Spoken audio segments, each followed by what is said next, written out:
orden. Fue un tipo de contienda con participación activa de la población civil, sin límite temporal o de espacio, en el que la vanguardia y la retaguardia se fundieron en un escenario bélico global. Esta guerra generalizada de frentes indefinidos anticipó las guerras de liberación nacional que se produjeron en el siglo XX y alteraron el mapa geopolítico del llamado Tercer Mundo. Es decir, este es el tipo de guerra que luego se populariza en China con Mao Zedong. Es el tipo de guerra que practican, por ejemplo, practican los guerrilleros o el ejército argelino en la guerra de Argelia. Es el tipo de guerra que durante el siglo XX, sobre todo la segunda mitad del siglo XX, pues ha llenado los periódicos y ha llenado gran parte de la historia bélica de ese siglo, como fue, por ejemplo, la guerra de Vietnam. Bueno, pues la guerra de Vietnam, de la cual todos ustedes han oído hablar, y que además supuso la única derrota en campo abierto militar que han tenido los Estados Unidos en toda su historia. Pues la guerra de Vietnam la hicimos aquí en España 150 años antes con los guerrilleros, con la guerrilla que surgió aquí en España en la guerra de la independencia.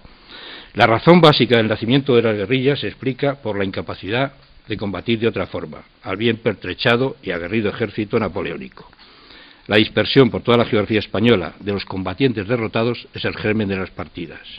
Las guerrillas suponen una alternativa a las derrotas en campo abierto, donde la superioridad francesa era evidente y producía enormes estragos en las filas españolas. Es un poco lo que hablábamos antes. Cuando el ejército regular es derrotado, el ejército regular no se resigna a la derrota, y en muchos casos es ese mismo ejército regular, oficiales, soldados o gente de ese ejército regular, los que, sin resignarse a la derrota, empiezan por formar el germen de las partidas, las primeras guerrillas. En los momentos culminantes de la guerra llegó a haber casi 50.000 guerrilleros sobre las armas, una alta cifra que solo se explica teniendo en cuenta el alcance de la resistencia popular a la invasión francesa. La guerrilla presupone el carácter nacional de la guerra, dice el historiador Miguel Artola, manifiesto en la colaboración plena del pueblo, que adopta una actitud beligerante, sin la cual los guerrilleros estarían condenados a un inmediato exterminio. Es decir, es la población civil, en definitiva, la que alimenta, al final, o desde el principio, la que alimenta la guerrilla, la que permite que el fenómeno guerrillero tenga esa duración y esa extensión tan prolongada. Entonces, esa población civil es la que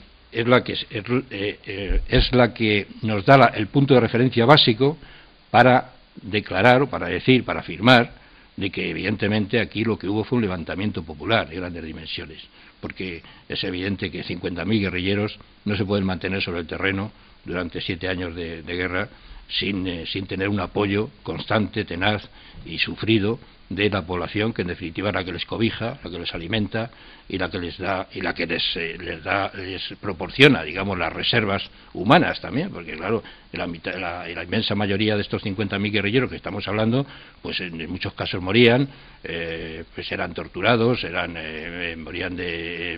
hechos prisioneros, y entonces las filas se renovaban constantemente, y esa renovación pues no podía salir más que del pueblo, que era el que los sostenía. El conde de Toreno, por ejemplo, en su obra Historia del levantamiento, guerra y revolución en España, asegura que había guerrillas, cito literalmente, en cada provincia, en cada comarca, en cada rincón, y algunas contaban con varios miles de hombres. Las guerrillas, anota en julio de 1810, en un despacho, el embajador francés, conde de la Forest, aparecen por todas partes, como enjambres, y parecen dar muestra de mayor intrepidez conforme transcurre el tiempo. Resulta claro que el enemigo, escogiendo el tipo de guerra que las circunstancias le señalan, se ha diseminado en todas direcciones. Parece inútil especular, que es algo que se ha discutido, pero a mi modo de ver parece inútil especular sobre la importancia comparativa del ejército regular y la guerrilla. O sea, todavía ahora hay un cierto recelo de algunos militares profesionales, porque claro, que parece que la guerrilla les quería quitar el mérito al ejército regular. Yo creo que eso es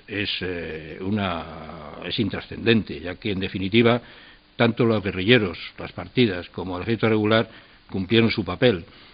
Es verdad que el ejército regular fue vapuleado en muchas batallas y que otros países, como he dicho antes, de Europa, hubieran resultado decisivas y le hubieran obligado a rendirse, pero la verdad es que aquí en España el ejército, pese a ser derrotado muchas veces, como digo, nunca se rindió ni pidió tregua, y siempre resurgió de sus cenizas, pese al desbarajuste, las rencillas por el mando y las deficiencias organizativas. Esto parece que es otra de las características que por desgracia también se dan mucho en España, y que fue una de las causas también que motivaron pues una cosa que ahora nos parece una vergüenza, ¿no? Y es que al final fuera Wellington el que mandara todas las fuerzas españolas en la guerra, al final de la guerra de la independencia, pues sencillamente porque los generales españoles no se ponían de acuerdo para ver quién de ellos tenía que mandar. Y entonces en estas rencillas, en estas historias de personalismos y de intentar cada uno imponerse sobre el resto, pues al final se decidió como mal menor que fuera un extranjero como Wellington el que mandara toda la tropa, para que así de esa manera los generales españoles estuvieran más tranquilos. Pero eso es lo cuento como una anécdota, pero que es muy reveladora de hasta qué punto también el ejército, pese a todas estas lacras que estamos diciendo, pues la verdad es que no se rindió nunca y siempre sacaba la cabeza cuando parecía que estaba muerto. Ningún español, dice el oficial francés Roca en sus memorias, se avenía a admitir que España estuviera vencida. Y ese sentimiento, que estaba en el alma de todos, era el que hacía invencible a la nación a pesar de tantas pérdidas y de las frecuentes derrotas de sus ejércitos. En cuanto a la guerrilla, la verdad es que nunca pretendió sustituir al ejército regular, y salvo en casos muy excepcionales, siempre colaboró y se dejó guiar por él, ¿no? La conexión entre combatientes de línea, o sea, combatientes del ejército regular, y los guerrilleros existió durante toda la guerra. Los principales, por ejemplo, jefes de partida, jefes de guerrilla, obtuvieron grados militares y, a su vez, muchos oficiales del ejército mandaron guerrillas o combatieron con tácticas guerrilleras, ¿no? Para sobrevivir, además, las guerrillas recibían con frecuencia el apoyo del ejército regular, en armas, en pertrechos, incluso en hombres a veces, que les suministraban los cuadros de mando y el armamento, y a veces dinero. ¿Cuál podríamos decir que fue la labor más importante de los guerrilleros, de la guerrilla? A mi modo de ver, la labor más importante de las guerrillas fue, desde el punto de vista estratégico, inmovilizar a una parte muy importante del ejército francés, de la fuerza francesa. Eso redujo notablemente la capacidad ofensiva de la Gran Armée a lo largo de toda la guerra. Por mucho que sus detractores se empeñen en negarlo, la guerrilla fue un grueso puñal, diría yo, que el ejército napoleónico llevó clavado durante toda la guerra. Y de su eficacia dan buena prueba los propios e innumerables testimonios de los mandos y combatientes franceses, que son los más fiables, puesto que fueron testigos directos y sufrieron en carne propia el daño. Bueno, hay una tendencia revisionista que ha intentado pues disminuir el valor, digamos, de la guerrilla en el curso de la guerra, pero esto es curioso que hayan sido los propios franceses, los franceses sobre todo, los que hayan insistido de esa manera en el daño tremendo que les causó la guerrilla, y esto yo creo que es la prueba más palpable de la eficacia de las partidas, de la eficacia de los guerrilleros, porque en definitiva eran los franceses los que sufrían esta sangría y los que tenían que hacer frente a la guerrilla. El miedo, la falta de confianza en la población y la amenaza permanente de las partidas crearon entre los soldados franceses una sensación de inseguridad constante, que muchas veces se traducía en crueldades y represalias desmesuradas contra la población civil, algo que a la postre alimentaba el odio contra los franceses y facilitaba o favorecía el reclutamiento guerrillero. La mayor parte de la población, asegura el mariscal francés Sichet, en ocasiones sin diferencia de edad ni de sexo, participó en esa activa y obstinada oposición que lanzó enemigos contra nosotros desde todas direcciones, lo que nos agotaba mucho más que los enfrentamientos regulares. Cada región creó su propia guerrilla con el objeto de proteger su territorio y cooperar a la defensa común. Campesinos, propietarios, padres de familia, sacerdotes y frailes abandonaron sus ocupaciones con el fin de engrosar las bandas formadas contra nosotros.